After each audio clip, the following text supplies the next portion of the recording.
90s, there was nearly a 300% rise in the number of people taking antidepressants, or SSRIs.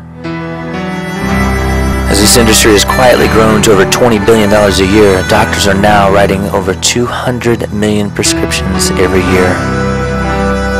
And these companies that bring us Zoloft, Paxil, Prozac, Xanax, all of the above,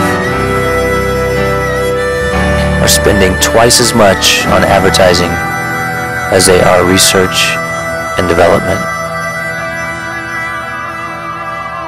And we know, and doctors know too, that elevated activity of serotonin in the brain, which is what these drugs do, suppress the dopamine system.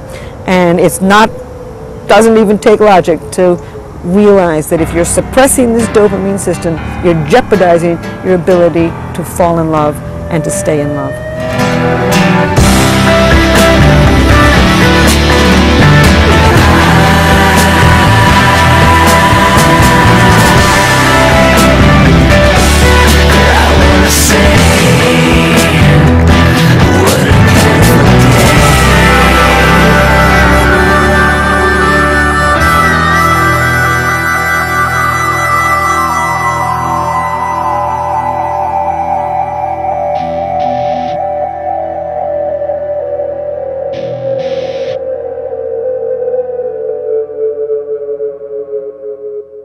If I love her and love that otherness that I now discern and have differentiated from me, the part of my brain where love is felt doesn't know that I'm loving her because it can't differentiate between self and other.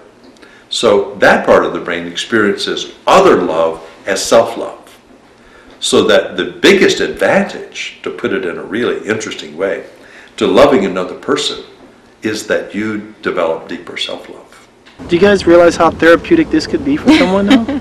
Like if you bring a couple on and ask them questions like this and get them talking and thinking about like their relationship, you know, I guarantee they're all going to leave here and kiss each other and have probably the best day they've had in a long time, you know? How have you wrestled with the issue of monogamy, adultery, sexuality, patience, career versus home, husband, father, doctor? How have you dealt with that? What's the truth about these things? What can you tell me?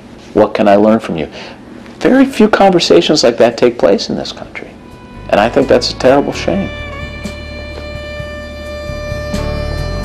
Maybe this movie will make a difference.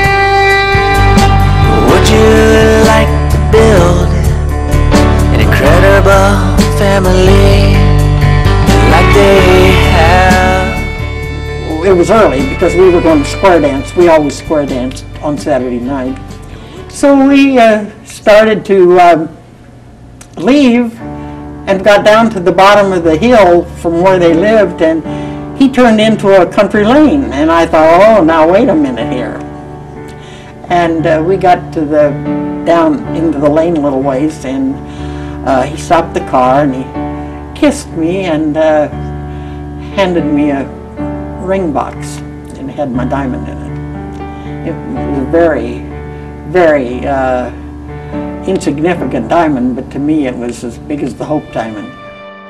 But that seems so far away from now. I also believe that divorce is very accepted now. So a lot of people, it's almost like getting married is dating, and then you just break up by getting a divorce.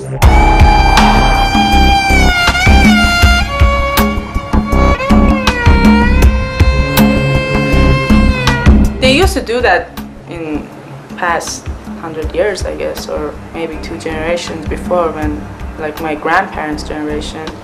But nowadays you don't hear that much that a man has 2 wives.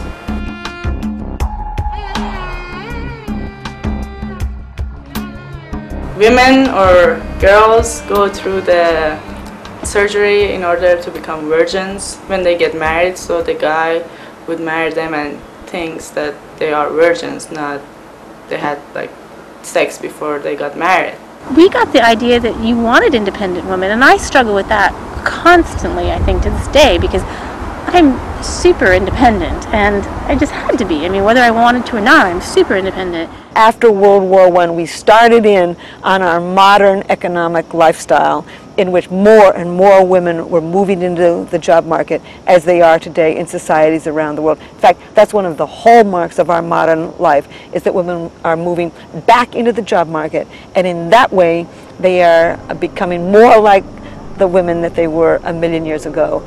And as women become more economically powerful, they become more socially powerful and more sexually powerful. And that's really what we're seeing in so many cultures, women expressing their sexuality. I think we're going to come in America to clearly understand that women's sex drive is just as strong as men. I found a book written 50 years ago about the American woman, but a British anthropologist. And 50 years ago, half a century, he said, American women have accomplished everything but one thing, to be feminine. Wow. What do you think is powerful about being a woman or whatever? And I remember we had to write our answers down, and she kept them until the end of the school, the semester or whatever, and then she returned them to us. And I remember being shocked. Like, I said something like, you can manipulate and control men, you know, that's the power of being a woman or whatever. And I remember getting that back at the end, like, that's kind of horrible. Like, that's what I think is powerful. Like, that's not cool. You know, all of a sudden I felt my strength is in a different place, and, you know, just being able to manipulate men with, you know, sexually or whatever. Women are starting earlier at sex. They're having more partners. They're expressing less remorse for the partners that they've got. They're marrying later. They're divorcing when it's not a good relationship. They're having fewer children. They're spending a much longer time in the job market, and they're expressing their sexuality. It's crazy. It's almost like our society is sort of this self-fulfilling prophecy where everybody talks about the differences between men and women. I certainly think that the liberation of women has created a whole new set of dynamics in terms of relationships.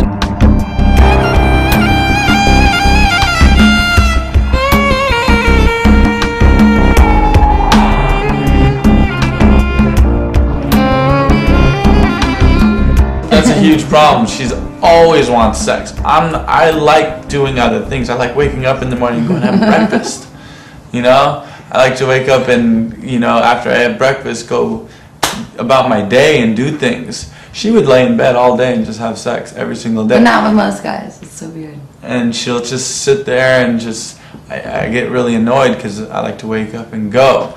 She'll and get mad at me and force me to lay there with her, and I'm just bored out of my mind. Well, I think that women should date more than one man at a time without creating a cockfight, you know, and that women should have a flock of suitors until a man has really expressed that he's got the same